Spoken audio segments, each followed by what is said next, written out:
پھر کچھ خوش نصیب وہ لوگ ہوں گے جن کے چہرے بڑے چمکدار ہوں گے، اٹھیں گے تو چمکدار چہرے اللہ کے نبی فرماتے ہیں وجوہ یومئذ مسفرہ،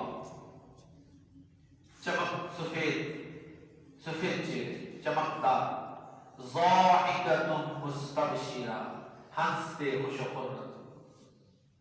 اللہ تعالیٰ مجھے اور آپ کو ان لوگوں میں شامل کرے، آمین۔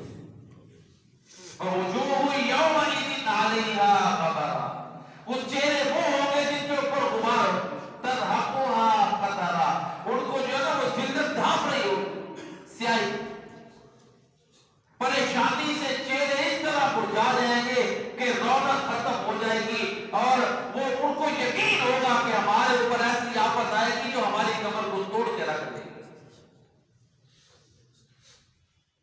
ووجوہ یومئذ باسرہ تظن ان یفعل بها فاقرہ، سورہ قیامت ہے۔ تو جو چہرے چمکدار ہوں گے وہی چہرے تر و تازہ ہوں گے۔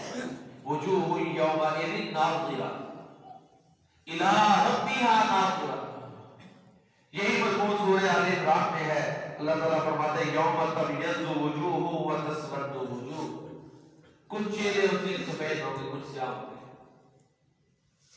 فَأَمَّا الَّذِينَ اسْوَدَّتْ وُجُوهُهُمْ أَكَفَرْتُمْ بَعْدَ إِيمَانِكُمْ، جن کے چہرے سیاہ ہوں ان کو ڈانٹ پڑے گی، کیا تم نے ایمان کے بعد کفر کیا تھا؟